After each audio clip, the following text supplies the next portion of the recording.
ಇವರು ಯಾರು ಕೇಳೋದಿಲ್ಲ, ಅವರು ಯಾರು ಹೇಳಲ್ಲ. ಯಾಕೆ ಅಂದರೆ ಇವ್ರಿಗೆ ಗೊತ್ತಾಯ್ತು ಅಂದ್ಕೊಳ್ಳಿ, ಇವ್ರನ್ನ ಹಿಡಿದು ಹೊಡೆದಾಗ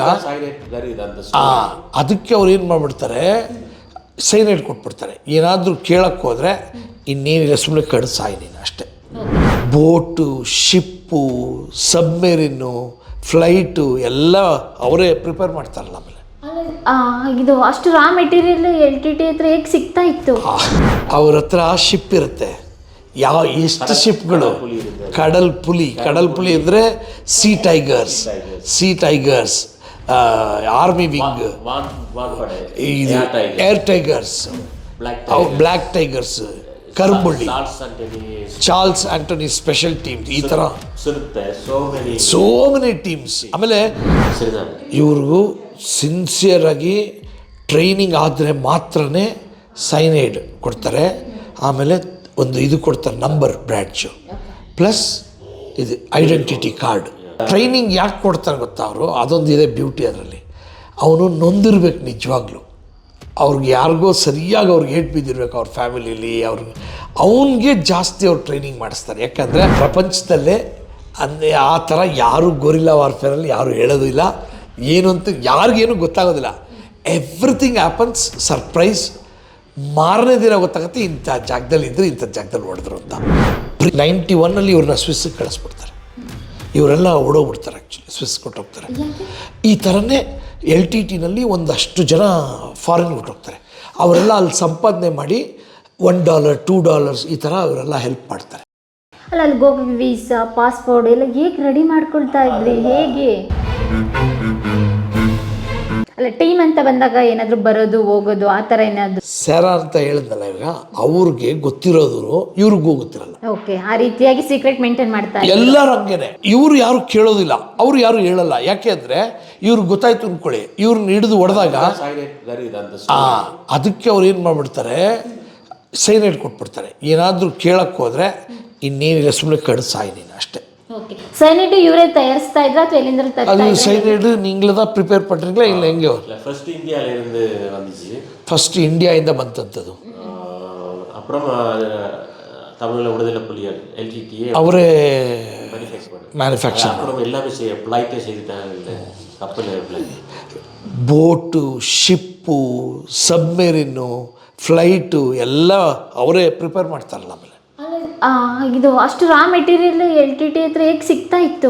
ಅதான் நான் உங்களுக்கு சொன்னேன், இந்த இன்டர்வியூ நீங்கள் முடிக்க மாட்டீங்க. ಅವ್ರ ಹತ್ರ ಶಿಪ್ ಇರುತ್ತೆ. ಎಷ್ಟು ಶಿಪ್ಗಳು, ಕಡಲ್ ಪುಲಿ ಅಂದರೆ Sea Tigers, army wing, Air Tigers, Black Tigers, ಕರ್ಬುಳ್ಳಿ, ಚಾರ್ಲ್ಸ್ ಆಂಟೋನಿ ಸ್ಪೆಷಲ್ ಟೀಮ್ಸ್, ಈ ಥರ ಸೋ ಮೆನಿ ಟೀಮ್ಸ್. ಆಮೇಲೆ ಅಷ್ಟೇ ಅಲ್ಲದೆ ಇನ್ಕ್ಲೂಡಿಂಗ್ ಗೌರ್ಮೆಂಟಲ್ಲಿ ಇರುತ್ತಲ್ಲ, ಇವಾಗ ನಾವು ನೋಡ್ತಿದ್ದೀವಲ್ಲ, ಇಂಟೆಲಿಜೆನ್ಸಿ ವಿಂಗು, ಇದು ಪೊಲಿಟಿಕಲ್ ವಿಂಗು ಎಲ್ಲನೂ ಇರುತ್ತೆ ಅವ್ರದ್ದು. ವುಮೆನ್ಸ್ ವಿಂಗು ಎಲ್ಲ ಪ್ರತಿಯೊಂದು ಇರುತ್ತೆ. ಆಮೇಲೆ ಅದು at the same time forest ministry ಇತ್ತು, police ministry. That's what de facto government they were running. ஜன எல்லாம் அவ்வளோ மக்கள் வந்து சப்போர்ட் பண்ணிட்டு இருந்தாங்க. மக்கள் சப்போர்ட் பண்ணணும் ஏனென்றா அவன் அடி வாங்கி களைச்சி போயிட்டு அவைக்கு வேற வழி இல்லை, இதை தவிர வேற வழி இல்லை. ಜನಕ್ಕೆ ಏಟ್ ತಿಂದು ಅವ್ರಿಗೆ ಹೆಂಗಾಗಿದ್ರು ಮಾರ್ಕೆಟ್ ಹೋಗ್ಬಿಟ್ಟಿದ್ರಂತೆ. ಇನ್ನು ಇದು ಬಿಟ್ಟರೆ ನಮ್ಗೆ ಏನಿದೆ, ಇದಕ್ಕಿಂತ ನಮ್ಗೆ ಇನ್ನೇನು ಭಾಗ್ಯ ಸಿಗುತ್ತೆ ಅಂತ ಎಲ್ಲರೂ ಸಪೋರ್ಟ್ ಮಾಡೋದು. ಓಕೆ, ಅಲ್ಲಿ ಏನಾದರೂ ತಮಿಳ್ ಭಾಷೆ ಮಾತಾಡಿದರೆ ಏನಾದರೂ ಟಾರ್ಚರ್ ಆಗ್ತಾ ಇತ್ತಾ? ಯಾವ ರೀತಿ? தமிழ் பேசினாலே டார்ச்சர் பண்ணிட்டு இருப்பாங்க. இது நார்த்தன் பார்ட்ஸಲ್ಲಿ ಎಲ್ಲ ತಮಿಳು, ಸಿನ್ನಲ್ಲಿ ಮಾತಾಡೋರೇ ಇಲ್ಲ ಅಲ್ಲಿ. ಅವ್ರ ಆರ್ಮಿ ಬರುತ್ತಲ್ಲ, ಅವ್ರ ಆರ್ಮಿ ಬಂದು ಹೊಡೆಯೋದು ಇವ್ರಿಗೆ. ಅಂದರೆ ಹೊಡೆಯೋದು ಒಂದೇ ಕಾರಣನ ಅಥವಾ ಪ್ರಭಾಕರನ್ ತೋರಿಸಿ ಅಂತ ಹೊಡಿತಾ ಇದ್ರ, ಅವ್ರಿಗೆ ಸಪೋರ್ಟ್ ಮಾಡ್ತೀರಿ ಅಂತ ಹೊಡಿತಾ ಇದ್ರ? ಪ್ರಭಾಕರನ್ ಕಾರ್ಟೂನ್ சொல்லி அடிப்பாங்க ಇಲ್ಲ ತಮಿಳನ್ எப்படி ಎದಕ್ಕೆ ಅಂತ ಕಾರಣಕ್ಕೆ ಪ್ರತ್ಯೇಕವಾಗಿ ರಾಷ್ಟ್ರ ಬೇಕು ಅಂತ ಕೇಳ್ತಾರೆ, ಅದಕ್ಕೋಸ್ಕರ ಇವ್ರಿಗೆ ಟಾರ್ಚರ್ ಮಾಡ್ತಾ ಇದ್ರ ಅಥವಾ LTTಗೆ ಸಪೋರ್ಟ್ ಮಾಡ್ತಾ ಇದ್ದೀರಾ ಅಂತ ಇದು ಮಾಡ್ತಾ ಇದ್ರ? ಹೇಗೆ? LTT சப்போர்ட் அப்படின்னு சொல்லி அடிப்பாங்களா? அடிக்கிறதே பிரபாகரன் LTT வரக்கு முன்னமே அடிக்க தொடங்கிட்டாங்க. ಪ್ರಭಾಕರನ್ தலைவர் ಇದೆಲ್ಲ ಅವ್ರು ಬರೋಕ್ಕೆ ಮುಂಚೆಯಿಂದನೂ ಹೊಡಿತಾನೇ ಇದ್ದರು. ಅದೇನು ಹೊಸ್ದಾಗಿ ಏನು ಹೊಡಿಯಲ್ಲ. ಅವ್ರಿಗೆ ತಮಿಳವ್ರು ಕಂಡ್ರೆ ಹೊಡಿಬೇಕು ಅಂತ ಅವ್ರಿಗೆ ಅನಿಸುತ್ತೆ ಅಂತಾರೆ. ಈ ರೀತಿಯಾಗಿ ಅವರು ಒಂದು ರೀತಿಯಾಗಿ ಚಿತ್ರ ಹಿಂಸೆ ಅನುಭವಿಸಿ ಅದಕ್ಕೆ ಅವ್ರು ಏನು ಮಾಡ್ತಾರೆ, ನಾವೇ ರೆಡಿ ಆಗೋಣ ಅಂಥೇಳಿ ನಾವು ಒದೆ ತಿಂದು ಸಾಯ್ತೀವಿ, ಹಂಗೆ ಸಾಯೋಣ ಅಂತ ಅವರು. ಇವ್ರು ಸೇರ್ತಾರೆ. ಇವ್ರು ಹೋಗಾದ ನಂತರ LTT ಅವರು ಎಲ್ಲೆಲ್ಲಿ ಅಟ್ಯಾಕ್ ಮಾಡ್ತಾರೆ, ಇವ್ರು ಆ ಸಂದರ್ಭದಲ್ಲಿ ಯಾವ್ಯಾವ ಟೀಮಲ್ಲಿ ಇರ್ತಾರೆ ಇವರು? நான் போனதுக்கப்புறம் எனக்கு ஒஃபிஷியலாக நான் ட்ரைனிங் எடுக்கல. ஒஃபிஷியலாக ட்ரைனிங் எடுக்காட்டி எங்களுக்கான ஐடென்டி கார்டு தகரு குப்பி தர மாட்டாங்க. சரிதான். ಇವ್ರಿಗೂ ಸಿನ್ಸಿಯರಾಗಿ ಟ್ರೈನಿಂಗ್ ಆದರೆ ಮಾತ್ರನೇ ಸೈನೈಡ್ ಕೊಡ್ತಾರೆ. ಆಮೇಲೆ ಒಂದು ಇದು ಕೊಡ್ತಾರೆ, ನಂಬರ್ ಬ್ರ್ಯಾಡ್ಜು ಪ್ಲಸ್ ಇದು ಐಡೆಂಟಿಟಿ ಕಾರ್ಡ್. ಅದು ಇವ್ರಿಗೆ ಕೊಡಲ್ಲ. ಇವ್ರನ್ನ ಬರೀ ಏನು ಮಾಡ್ತಾರೆ, ಯೂಸ್ ಮಾಡ್ಕೊಳ್ತಾರೆ. ಇವ್ರಿಗೆ ಏನು ಕೆಲಸ ಬರುತ್ತೋ ಅಷ್ಟಕ್ಕೆ ಮಾತ್ರ ಸೀಮಿತ ಮಾಡ್ಕೊಳ್ತಾರೆ. ಇವ್ರಿಗೆ ಟ್ರೈನಿಂಗ್ ಕೊಡಲ್ಲ. ಟ್ರೈನಿಂಗ್ ಯಾಕೆ ಕೊಡ್ತಾರೆ ಗೊತ್ತಾ ಅವರು? ಅದೊಂದು ಇದೆ ಬ್ಯೂಟಿ ಅದರಲ್ಲಿ. ಅವನು ನೊಂದಿರ್ಬೇಕು ನಿಜವಾಗ್ಲೂ. ಅವ್ರಿಗೆ ಯಾರಿಗೋ ಸರಿಯಾಗಿ ಅವ್ರಿಗೆ ಏಟ್ ಬಿದ್ದಿರ್ಬೇಕು ಅವ್ರ ಫ್ಯಾಮಿಲೀಲಿ. ಅವನಿಗೆ ಜಾಸ್ತಿ ಅವ್ರು ಟ್ರೈನಿಂಗ್ ಮಾಡಿಸ್ತಾರೆ. ಯಾಕಂದರೆ ಅವ್ನಿಗೆ ಗೊತ್ತಿರುತ್ತೆ, ಅಲ್ಲ ಪೇಯ್ನ್ಗೆ ಅವ್ನಿಗೆ ಗೊತ್ತಿರುತ್ತೆ. ಆಮೇಲೆ ವಾಪಸ್ ಅವ್ನು ರಿವೆಂಜ್ ತೊಗೋಬೇಕು ಅಂತ ಇರ್ತಾರೆ. ಇವರೆಲ್ಲ ಬಂದು ಆಸೆಯಿಂದ ಬಂದಿರ್ತಾರಲ್ಲ, ಅದಕ್ಕೆ ಇವ್ರನ್ನ ಬೇರೆ ಬೇರೆ ಕೆಲಸಕ್ಕೆ ಬಳಸ್ಕೊಳ್ತಾರೆ. ಅವ್ರು ತುಂಬ ನೋಡ್ತಾರೆ ಯಾರು ಈ ಟ್ರೈನಿಂಗ್ನ ತಡ್ಕೊಳ್ಳೋಷ್ಟು ಕೆಪಾಸಿಟಿ ಇರುತ್ತೆ. ಯಾಕೆ ಅವ್ನು ತಡ್ಕೊಳ್ತಾನೆ ಅಂದರೆ ಅವನಿಗೆ ಆ ನೋವು ಅನುಭವಿಸಿರ್ತಾರೆ. ಮನೇಲಿ ಅಕ್ಕನ ರೇಪ್ ಮಾಡಿರ್ತಾರೆ, ಇಲ್ಲಾಂದರೆ ಅವ್ರ ಮನೇಲಿ ಅವ್ರ ಅಪ್ಪನ ಹೊಡೆದಾಕಿರ್ತಾರೆ, ಅವ್ರ ಅಣ್ಣನ ಹೊಡೆದಾಕಿರ್ತಾರೆ, ಅವ್ರ ಅಮ್ಮನ ಏನೋ ಯಾರೋ ಒಬ್ರಿಗೆ ಹೊಡೆದು ಸಾಯಿಸಿರ್ತಾರೆ ಅಂದ್ಕೊಳ್ಳಿ. ಅವನು ಜಾಸ್ತಿ ಬರ್ತಾನೆ ಅಲ್ಲಿಗೆ. ಅದರಿಂದ ಅವ್ರನ್ನೇ ಜಾಸ್ತಿ ಫೋಕಸ್ ಮಾಡ್ತಾ ಇರ್ತಾರೆ. ಓಕೆ, ನೆಕ್ಸ್ಟ್ ಏನೇನು ಪ್ಲ್ಯಾನ್ ಮಾಡ್ತಾರೆ ಪ್ರಭಾಕರನ್ ಅಂತ ಇದು ಟೀಮ್ ಅವ್ರಿಗೆ ಗೊತ್ತಿತ್ತಾ, ಅಥವಾ ಅವರೇ ಬಂದು ಏನಾದ್ರು ಖುದ್ದಾಗಿ ಯಾರ ಹತ್ರ ಎಲ್ಲರೂ ಹೇಳ್ತಾ ಇದ್ದಾರೆ ನೆಕ್ಸ್ಟ್ ಈ ರೀತಿ ಎಲ್ಲ ಯೋಜನೆಗಳು ಮಾಡಬೇಕು ಅಂತ ಹೇಳಿ? ಮತ್ತು ಇವ್ರ ಕೆಲಸಗಳನ್ನು ಯಾವ ರೀತಿ ಡಿವೈಡ್ ಮಾಡ್ಕೊಳ್ತಾ ಇದ್ರು? தலைவர் வந்து வெளியில் வந்து சொல்வாரா, என்ன மாதிரி பிளான் பண்ணுறோம், என்ன மாதிரி அட்டாக் பண்ணுறோம் அப்படின்னு யாருக்கான தெரியுமா? அப்படி இல்லை, அது எந்த ರಾಣುವமும் அல்லது எந்த கொரில்லா அமைப்பும் அப்படியான ಇದು ಪ್ರಪಂಚದಲ್ಲೇ ಆ ಥರ ಯಾರು ಗೊರಿಲ್ಲಾ ವಾರ್ಫೇರಲ್ಲಿ ಯಾರು ಹೇಳೋದು ಇಲ್ಲ. ಏನು ಅಂತ ಯಾರಿಗೇನು ಗೊತ್ತಾಗೋದಿಲ್ಲ. Everything happens surprise. ಮಾರನೇ ದಿನ ಗೊತ್ತಾಗುತ್ತೆ ಇಂಥ ಜಾಗದಲ್ಲಿ ಇದ್ದರು, ಇಂಥ ಜಾಗದಲ್ಲಿ ಹೊಡೆದ್ರು ಅಂತ. ಅದಕ್ಕೆ ಸಂಬಂಧ ಪಟ್ಟಿರ್ತಾರೆ ನೋಡಿ. ಆ ಒಂದು 8 ಜನ ಆರ್ಮಿಯವ್ರು LTT ಅವ್ರು ಹೋಗ್ತಾರೆ, ಅವ್ರಿಗೆ ಮಾತ್ರ ಗೊತ್ತಿರುತ್ತೆ ಈ ವಿಷಯ. ಇನ್ಯಾರಿಗೂ ಗೊತ್ತಿರಲ್ಲ. ಅದು ಕಮಾಂಡರ್ಸ್ಗೆ தான் தெரியும், ಸೋಲ್ಜರ್ಸ್ಗೆ தெரியாது. ಅಲ್ಲೂ ಇವಾಗ 8 ಜನ ಹೋಗ್ತಿರ್ತಾರಲ್ಲ, ಅದರಲ್ಲಿ ಒಬ್ಬ ಲೀಡರ್ ಇರ್ತಾರಲ್ಲ, ಅವ್ರಿಗೆ ಮಾತ್ರ ಗೊತ್ತಿರುತ್ತೆ. ಮಿಕ್ಕಿದ 7 ಜನಕ್ಕೆ ಗೊತ್ತಿರಲ್ಲ ಅಂತ, ಅದು ಗೊತ್ತಿರಲ್ಲ ಅವ್ರಿಗೆ. ಓಕೆ, ಪ್ರಭಾಕರನ್ ಅವ್ರ ಬಲಗೈ ರೈಟ್ ಹ್ಯಾಂಡ್ ಯಾರಾಗಿದ್ರು? ಅವ್ರ ರೈಟ್ ಹ್ಯಾಂಡ್ ಜನ. ಆ ಥರ ಸೀಮಿತವಾಗಿ ಒಬ್ಬರೇ ಅಂತಾರ? ಅದು ಪ್ರಭಾಕರನ್ ವಲದುಕರமும் இடதுகரமும் எல்லாமே மக்கள் தான். ಎಲ್ಲ ಏನೇ ಇದ್ರು ಅದು ಜನ. ஏன்னா அந்த மக்கள் இருந்தால் ஒரு தினம் பிரபாகரன் வர்றாங்க. அவங்களுக்கு ಅವ್ರು ಏನು ಹೇಳ್ತಾರೆ, ಆ ಜನಗಳಿಂದನೇ ಪ್ರಭಾಕರನ ಬಂದಿದ್ದು. ಅದರಿಂದ ಅವರು ನಂಬರ್ 2, ನಂಬರ್ 3, ನಂಬರ್ 50 ಆಗ್ಬೋದು, 100 ಆಗ್ಬೋದು, ಎಲ್ಲರೂ ವಿ ಆರ್ ಓಲ್ಡ್ ಹೀರೋಸ್. நாங்கள் எல்லாருமே சைவர். முன்னுக்கு உண்டு அது பிரபாகர். நான் ஒரு சைவர், அண்ணா ஒரு சைவர், எல்லாருமே சைவர். அவர் ஒண்டி இருந்தால் தான் சைவருக்கு பெருமதி. ಅವರಾಲ எங்களுக்கு பெருமதி. ಅರ್ಥ ಆಯ್ತಾ ನಿಮಗೆ? ಈಗ ಒಂದು ಪಕ್ಕ ಒಂದು 0 ಹಾಕಿದ್ರೆ 10 ಆಯಿತು, 10 ಪಕ್ಕ ಇನ್ನೊಂದು 0 ಹಾಕಿದ್ರೆ 100 ಆಯಿತು, ಇನ್ನೊಂದು 0 ಹಾಕಿದ್ರೆ 1000, 1000 ಪಕ್ಕದಲ್ಲಿ 10,000, 10,000 ಲಕ್ಷ. ಎಲ್ಲರೂ ಝೀರೋಗಳೇ. ಇದು ಇವರು ಇದ್ದಿದ್ದರಿಂದನೇ ಇವ್ರಿಗೆಲ್ಲ ವ್ಯಾಲ್ಯೂ. ಆ ಎಲ್ಲ ಝೀರೋಗಳಿಗೆ ಕೋಟಿವರೆಗೂ, ಕೋಟಿ ಎಲ್ಲ 10 ಕೋಟಿ ಆಗಲಿ 100 ಕೋಟಿ ಆಗಲಿ ಅದಕ್ಕೆ ವ್ಯಾಲ್ಯೂ. ಈ ಒಂದು ತೆಗೆದುಬಿಟ್ರೆ ಮಿಕ್ಕಿದೆಲ್ಲ ಬರೀ ಝೀರೋಗಳೇ ಉಳಿದಿರೋದು, ಇನ್ನೇನಿಲ್ಲ ಅಲ್ಲಿ. LTT ಅವ್ರ ಟೀಮ್ ಮೇಲೆ ಅಟ್ಯಾಕ್ ಮಾಡಿದಾಗ ಅನೇಕ ಸಾವು ನೋವುಗಳಾಗುತ್ತಲ್ಲ, ಆ ಟೀಮ್ ಫ್ಯಾಮಿಲಿ ಅವ್ರಿಗೆ ಪ್ರಭಾಕರನ್ ಯಾವ ರೀತಿ ಸಪೋರ್ಟ್ ಮಾಡ್ತಾಯಿದ್ರು? ಫೈನಾನ್ಷಿಯಲ್ ಆಗಿರ್ಬೋದು, ಮಾರಲಿ ಆಗಿರ್ಬೋದು.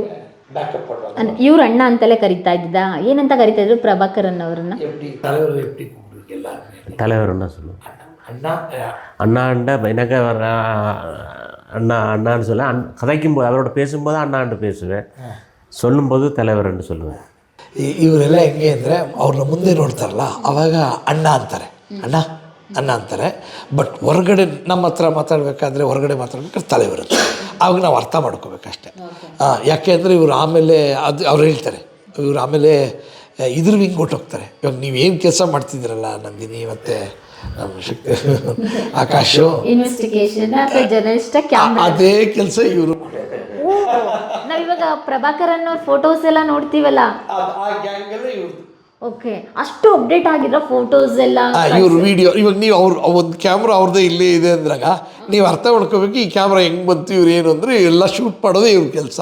ಓಕೆ, ಇವ್ರಿಗೆ ಇಂಟ್ರೆಸ್ಟ್ ಬಂದಿದ್ದೆ ಕ್ಯಾಮ್ರಾ ಶೂಟ್ ಅಲ್ಲಿ ಆಗಿರ್ಬೋದು. எப்படி ஏன்னா நீங்கள் வந்து 19 இயர்ஸ் இருக்கும்போது எங்கே அது என்னன்னா அந்த ட்ரைனிங் முதல் 13 வயசு விட்டாங்கல்ல அதிரத்தி, நாங்கள் இருந்த இடம் ஒரு ஸ்டூடியோ, டிவி ஸ்டூடியோ. அங்கே இருக்கு நைட் இதெல்லாம் பார்த்து பழகிட்டு வந்தாங்க. ಇವ್ರನ್ನ ಬಿಟ್ಟಿದ್ರಲ್ಲ ಅಲ್ಲಿ ಒಂದು ಟಿ ವಿ ಸ್ಟುಡಿಯೋ ಇಟ್ಟಿದ್ರಂತೆ. ಅಲ್ಲಿ ಸುಮ್ಮನೆ ಕ್ಯಾಮ್ರಾಗಳು ಇದು ನೋಡೋದು ಅಲ್ಲಿ ನೋಡೋದು ಅದನ್ನೇ ಹಂಗೆ ಕಲ್ತ್ಕೊಂಡು he becomes A media section ಕೊಡ್ತಾರೆ. ಮೀಡಿಯಾ ಅಂದ್ರೆ ಪ್ರಭಾಕರನ್ ಮೀಡಿಯಾ ಅಲ್ಲಿ ಒಂದು ಇನ್ಫಾರ್ಮೇಷನ್ ಡಿಪಾರ್ಟ್ಮೆಂಟ್ ಥರನೇ ಒಂದು ಇರುತ್ತೆ. ಅದಕ್ಕೆ ಚೀಫ್ ಬಂದು ಆ್ಯಕ್ಚುಲಿ ಇದೇನೆಂದರೆ ಒಬ್ಬೊಬ್ಬರು ಒಂದೊಂದು ಟೈಮ್ಗೆ ಇದಾಗ್ತಿರ್ತಾರೆ. ಅವಾಗ ಫಸ್ಟ್ ಇವ್ರು ಇದ್ದಾಗ ಒಬ್ಬರು ಬೇರೆಯವರು ಲಂಡನ್ನಿಂದ ಒಬ್ಬರು ಬಂದಿರ್ತಾರೆ, ಅವರು ಚೀಫ್ ಆಗಿರ್ತಾರೆ, ಅವ್ರ ಅಂಡರಲ್ಲಿ ಇವರೆಲ್ಲ ಕೆಲಸ ಮಾಡ್ತಿರ್ತಾರೆ. ಲಾಸ್ಟ್ಗೆ ನನ್ನೆಲ್ಲ ಮಾತಾಡಿಸ್ಬೇಕಾದ್ರೆ ನಾನು ಹೋಗಬೇಕು ಅಂತ ಅಂದ್ಕೊಂಡು ಶ್ರೀಲಂಕಾ ಟೈಮ್ಗೆಲ್ಲ ಸೇರ್ಲಾ ಅಂತೇಳಿ ನನ್ನ ಹತ್ರ ಮಾತಾಡ್ತಿದ್ದು. ಆಮೇಲೆ ತಮಿಳ್ ಸೆಲ್ವನನ್ನ ನಾನು ಎಲ್ಲರಿಗೂ Tamil Selvan political wings leader, ನಮ್ಮ ಆ್ಯಂಟನ್ ಬಾಲ್ಸ್ ಸ್ಪೀಕರ್, ಸ್ಪೋಕ್ಸ್ ಪರ್ಸನ್.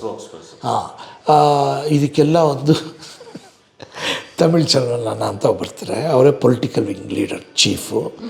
ವೆಳ್ಳಪುರ ಅಂತಲೇ ಅವ್ರು ಕರೆಯೋದು. ವೆಳ್ಳಪುರ ಅಂದರೆ ವೈಟ್ ಪೀಸ್ ಆ ಥರ ಒಂದು ವ್ಯಕ್ತಿತ್ವ, ಅವರು ಸಾಫ್ಟ್ ನೇಚರ್, ಹಂಬಲ್ ಮ್ಯಾನ್. ಅವರೆಲ್ಲ ನಮಗೆ ಕಾಲ್ ಮಾಡಿರೋದು ಮತ್ತು ಹಿಸ್ಟ್ರಿ ಇದೆ.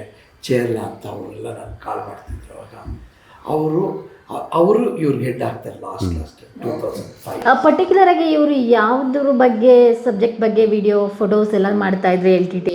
ಇನ್ನು ಇದು ಪ್ರೋಪಗಂಡಾ ಫಿಲ್ಮ್ಸ್ ಅಂತಲೇ ಮಾಡ್ತಾರೆ ಇವರು ಅಲ್ಲನಾ? எந்த பற்றி வீடியோஸ் நீங்கள் இதெல்லாம்? நான் நேரடியாக அடுத்தது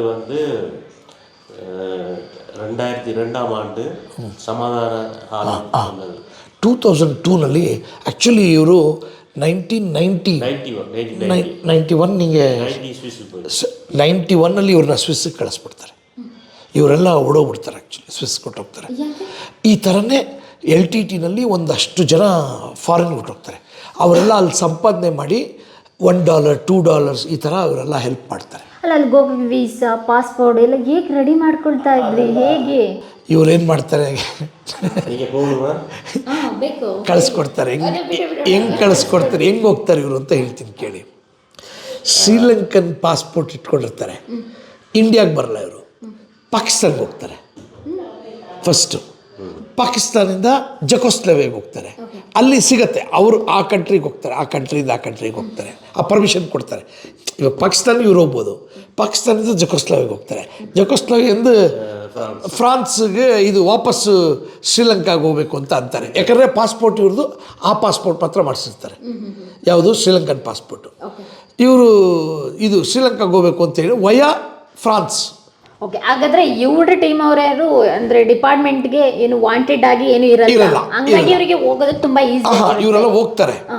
ಇವ್ರನ್ನ ಹೋಗ್ಬೇಕಾದ್ರೆ ಇವ್ರು ಏನು ಮಾಡ್ತಾರೆ, ಜಕೋಸ್ಲೋವಾಕಿಯಿಂದ ಶ್ರೀಲಂಕಾಗೆ ಹೋಗಬೇಕು, ಆದರೆ ವಯಾ ನಮಗೆ ಫ್ರಾನ್ಸ್ ಟಿಕೆಟ್ ಕೊಡಿ ಅಂತ ಕೇಳಿರ್ತಾರೆ. ಫ್ರಾನ್ಸಲ್ಲಿ ಇವರು ಇಳಿದ್ಬಿಟ್ಟು ಏನು ಮಾಡ್ತಾರೆ, ಆ ಪಾಸ್ಪೋರ್ಟ್ನೆಲ್ಲ ಹರಿದು ಎಲ್ಲ ಬೆಂಕಿ ಹಾಕಿ ಸುಟ್ಬಿಡ್ತಾರೆ. ಅಲ್ಲಿ ಇವ್ರ ಕೈ ಎತ್ಕೊಂಡು ನಿಂತ್ಕೊಳ್ತಾರೆ, ವಿ ಆರ್ ರೆಫ್ಯೂಜೀಸ್ ಅಂತ. ನಮ್ಮ ಕೈಲಿ ಏನಿಲ್ಲ, ನಾನು ಪಾಸ್ಪೋರ್ಟ್ ಇಲ್ಲದೆ ಬಂದ್ಬಿಟ್ಟಿದ್ದೀನಿ. ಹೌದು. ಇವ್ರು ನಂಗೆ ಹೋಗಿ ಈಗ ಒಂದು 10 ಲಕ್ಷ ಜನ ಇದಾರಲ್ಲ, ಇದೇ ಥರನೇ ಎಲ್ಲರೂ ಹೋದವರು. ಇವ್ರ ಪ್ಲ್ಯಾನ್ ಕೇಳಿಬಿಟ್ರೆ ನೀವು ತಲೆ ಸುತ್ತ ಬರ್ತೀವಿ. ಇದನ್ನ ನಮ್ಮ ಸಿನಿಮಾಲಿ ತೋರಿಸ್ತೀವಿ, ಅವಾಗ ನೋಡಿ. ಮಿನಿಮಮ್ 1 ಇಯರ್ ತೊಗೊಳತ್ತಿದೆಲ್ಲ. ಹೆಂಗೆ ಪ್ಲ್ಯಾನ್ ಮಾಡ್ತಾರೆ ಅಂದರೆ, ಇವ್ರದ್ದು ಪಾಸ್ಪೋರ್ಟು ಎಲ್ಲವರೆಗೂ ಸೀಮಿತ, ಎಲ್ಲವರೆಗೂ ಹೋಗೋಕ್ಕಾಗುತ್ತೆ. ಆ ಕಂಟ್ರಿಗೆ ಫಸ್ಟ್ ಹೋಗ್ತಾರೆ, ಆ ಕಂಟ್ರಿಯಿಂದ ಮತ್ತೆ ಇನ್ಯಾವ ಕಂಟ್ರಿಗೆ ಆ ಪರ್ಮಿಷನ್ ಇರುತ್ತೋ ಆ ಕಂಟ್ರಿಗೆ ಮಾತ್ರ ಹೋಗ್ತಾರೆ. ಮಧ್ಯದಲ್ಲಿ ಇವ್ರೇನು ಹೇಳ್ತಾರೆ, ವಯಾ ನನಗೆ ಈ ಕಂಟ್ರಿ ಕೊಡಿ ಅಂತಾರೆ, ಟಿಕೆಟ್ ತೊಗೊಂಡಿರ್ತಾರೆ. ಆ ಕಂಟ್ರಿಗೆ ಬಂದಾಗ ಅಲ್ಲಿ ಮಧ್ಯದಲ್ಲಿ ಇಳಿದ್ಬಿಟ್ಟು ಪಾಸ್ಪೋರ್ಟ್ನೆಲ್ಲ ಹರಿದು ಬಿಸಾಕ್ಬಿಟ್ಟು ಕೈ ಎತ್ಕೊಂಡು ನಿಂತಿರ್ತಾರೆ. ನನ್ನ ಕಂಟ್ರಿಗೆ ಹೋಗೋಕ್ಕಾಗಲ್ಲ, ನನ್ನ ಹತ್ರ ಪಾಸ್ಪೋರ್ಟ್ ಇಲ್ಲ, ಆಮೇಲೆ ನನಗೆ ಅಲ್ಲಿ ಯಾರೂ ಇಲ್ಲ, ಮನೆಯಲ್ಲಿ ಯಾರೂ ಇಲ್ಲ, ಏನಿಲ್ಲ.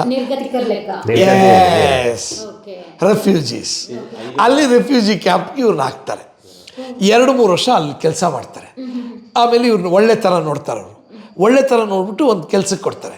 ಆ ಕೆಲಸದಲ್ಲೆಲ್ಲ ಇವ್ರು ಪ್ರೂವ್ ಮಾಡ್ತಾ ಇದ್ದರೆ ಇವಾಗೆಲ್ಲ ನಲ್ಲವರು ಅಂತ ಅಂದಾಗ ಆಮೇಲೆ ಇವ್ರಿಗೆ ರೆಸಿಡೆಂಟ್ ಇದು ವರ್ಕಿಂಗ್ ವೀಸಾ ಕೊಡ್ತಾರೆ. ಆಮೇಲೆ ರೆಸಿಡೆಂಟ್ ವೀಸಾ ಕೊಡ್ತಾರೆ. ಅದಾದಮೇಲೆ ಪರ್ಮನೆಂಟ್ ಮಾಡ್ತಾರೆ. ಆ ಥರ ಆಗಿ ಇವರು ಇವತ್ತು ಸ್ವಿಟ್ಜರ್ಲ್ಯಾಂಡ್ ಎಷ್ಟು ವರ್ಷ ಇದ್ರಿ? 7 வருஷத்துக்கு நீங்கள் ஸ்விட்சர்லாண்டில் விசா இல்லைண்ணா. நீங்கள் 90ல் போய் எத்தனை வருஷம் கழிச்சு நீங்கள் இது வாங்கினீங்க? 12 வருஷம். 12 ಇಯರ್ಸ್ ಕಷ್ಟಪಟ್ಟ ಮೇಲೆ ಇವ್ರಿಗೆ 2002ಗೆ ಇವ್ರಿಗೆ ಒರಿಜಿನಲ್ ಹೋಗ್ಬಿಟ್ಟು ಬರೋಕ್ಕೆ ಅವ್ರಿಗೆ ವೀಸಾ ಕೊಡ್ತಾರೆ. ಪರ್ಮನೆಂಟ್ ರೆಸಿಡೆಂಟ್ ಎಪ್ಪೋ ಕೊಡ್ತಾರೆ? ಪರ್ಮನೆಂಟ್ ರೆಸಿಡೆಂಟ್ ಅದು ಮುನ್ನವೇ ಕೊಡ್ತಾರೆ. 12 ವರ್ಷದ ಗಂಟ ಇವರು ಒಂದ್ಸಲನೂ ಬಂದಿಲ್ವಾ ಶ್ರೀಲಂಕಾಕ್ಕೆ? ಶ್ರೀಲಂಕಾಗೆ 12 ವರ್ಷದಲ್ಲಿ ಬಂದಿಲ್ಲ. ಇಲ್ಲ எப்படி வர்றது? ಬರೋಕ್ಕಾಗೋದೇ ಇಲ್ಲ. ಮತ್ತೆ ಫೈನಾನ್ಷಿಯಲಿ ಹೇಗೆ LTT ಕೆಲಸ ಸಪೋರ್ಟ್ ಮಾಡ್ತಿದ್ರಲ್ಲ, ಮಾಡ್ತಾರೆ? ಅಲ್ಲಿ ಕೆಲಸ ಅಲ್ಲಿ ಮಾಡ್ತಾರೆ. ಕೆಲಸ ಮಾಡಿ ದುಡ್ಡು $1 $2 ಅಷ್ಟೇ ಕಳಿಸೋದು. ಅಲ್ಲಿರೋರೆಲ್ಲರೂ ಎವ್ರಿಬಡಿ ಏನಾದರೂ ಚಿಕ್ಕ ಗುಂಡು ಪಿನ್ ಆದರೂ ಕಳಿಸ್ತಾರೆ. இவங்க கேட்ட கேள்விக்கு பதில் நாங்கள் சொல்லுங்க. இவங்க கேட்டவங்க காயப்பட்ட போராளிகள், செத்த மாவீரர்கள் என்ன செய்யறது. அதுக்கு வந்து தலைவர் வந்து TRO என்ற ஒரு இருக்குது, தமிழ் ರಿಹಾಬಿಲಿಟೇಷನ್ ಆರ್ಗನೈಸೇಷನ್. ಓ, ನೀವು ಕೇಳಿದ ಪ್ರಶ್ನೆಗೆ ಇವಾಗ ಅದು ನಾವು ಉತ್ತರ ಕೊಡಲಿಲ್ಲ ಅಂತೇಳಿ ಅವರು ಬೇಜಾರು ಮಾಡ್ಕೊಳ್ತಾರೆ. Tamil rehabilitation organisation TRO. ಅಲ್ಲಿ ಪ್ರತಿ எப்படி சொல்லுங்கண்ணா? அந்த TROக்கு வந்து நாங்கள் வெளிநாட்டில் உள்ள ஆட்கள் எல்லாம் காசு கொடுப்போம். TROக்கு தான்? TRO இல்லை LTTக்கு வேறு, TROக்கு வேறு. அது செப்பரேட் ஃபண்டா? Separate fund. அது வந்து எங்களுக்கு எதிரிக்கு கொடுப்போம். நாங்கள் எங்களை ஆதரிக்காதவனும் பாதிக்கப்பட்டு வந்தால் அவனுக்கு தரும், அவனுக்கு நாங்கள் கொடுப்போம். தமிழியன் தமிழ் இல்லை, ஆமி வந்து சரண்டர் பண்ணுறாங்க. அவங்க வந்து சரண்டராக இருக்காங்க உள்ளுக்கு, அவங்களுக்கு சாப்பாடாக கொடுக்குறது. அப்போ அதுக்கிட்ட ஒரு ಯುದ್ಧಕಾಲ ಬಾಧಿக்கப்பಟ್ಟ ಆಕಳುಕಂಡು ಅಲ್ಲಿ ಫಾರಿನ್ನಲ್ಲಿ ಇವ್ರು ಹೋಗ್ತಾರಲ್ಲ, ಎತ್ತನ ಲಕ್ಷ ಪೇರು ಇರ್ಕಾಂಗ இன்னைக்கு more than 2 million. 20 ಲಕ್ಷ ಜನ ಹೊರಗಡೆ ಇದ್ದಾರೆ. ಇವ್ರು ಏನು ಮಾಡ್ತಾರೆ ಅಂದರೆ ಆ TRO ಹೋಗಿದೆಯಲ್ಲ, LTTಗೆ ಕೊಡೋದು ಬೇರೆ, ಅದೆಲ್ಲ ಅವ್ರದ್ದು ಬೇರೆ, ಇದು ಸಪ್ರೇಟ್, ಅದು ಪರ್ಸ್ನಲ್. TROಗೆ ಪ್ರತಿಯೊಬ್ಬರು ದುಡ್ಡು ಕೊಡ್ತಾರಂತೆ. ಅದು ಬಂದು ಯಾರು ಇವರು LTT ಅಂತ ಅಲ್ಲ, ಯಾರಿಗೆ ಅಲ್ಲಿ ಏಟು ಬೀಳಿ ಆ TRO ಫಂಡು ಅಲ್ಲಿ ಜನ ಹೊರಗಡೆಯವರೆಲ್ಲ $1 $2 $3 $4 $5 ಆ ಥರ ಕೊಟ್ಟು ಆ ಫಂಡು ಬಂದು ಬರೀ ಇವ್ರಿಗೆ, ಯಾರು LTT ಅಂತಲ್ಲ, ಯಾರ್ಯಾರಿಗೆ ಏಟು ಬಿದ್ದಿರುತ್ತೋ, ಏಟು ಬಿದ್ದ ಜನಗಳಿಗೆಲ್ಲ ಟ್ರೀಟ್ಮೆಂಟ್ ನೀವು ಕೇಳಿದ್ರಲ್ಲ, ಅದರಲ್ಲಿ ಸತ್ತೋರಿಗೆ ಇದಕ್ಕೆಲ್ಲ ಅದರಲ್ಲಿ ಹೋಮ್ ವೀಡು ಕಟ್ಟಿ ಕೊಡ್ತಿರೋದು, ಮನೆ ಕಟ್ಟೋದ್ರಿಂದ ಹಿಡಿದು ಅವ್ರಿಗೆ ಬಿಸ್ನೆಸ್ ಮಾಡಿಕೊಡೋದು, ಫ್ಯಾಮಿಲೀಸ್ಗೆ ಇದು ಫಾರ್ಮಿಂಗ್ ಮಾಡ್ತಾರೆ ಅಂದರೆ ಫಾರ್ಮಿಂಗಿಗೆ ಲ್ಯಾಂಡ್ ತೊಗೊಳೋದು, ಫಿಶಿಂಗ್ ಮಾಡ್ತಾರೆ ಅಂದರೆ ಬೋಟ್ ತೊಗೊಳೋದು, ಈ ಥರನೇ ಮಾಡೋದು. ಅದು ಫಂಡ್. ಇವಾಗ ನಮ್ಮಲ್ಲಿ ಇದೆಯಲ್ಲ ರಿಲೀಫ್ ಫಂಡ್ ಅಂತ ಒಂದಿದೆಯಲ್ಲ, ಅದನ್ನೇ ರಿಹ್ಯಾಬಿಲಿಟೇಷನ್ ಫಂಡ್ ಅಂತ ಅವ್ರು ಮಾಡ್ಕೊಂಡಿರ್ತಾರೆ.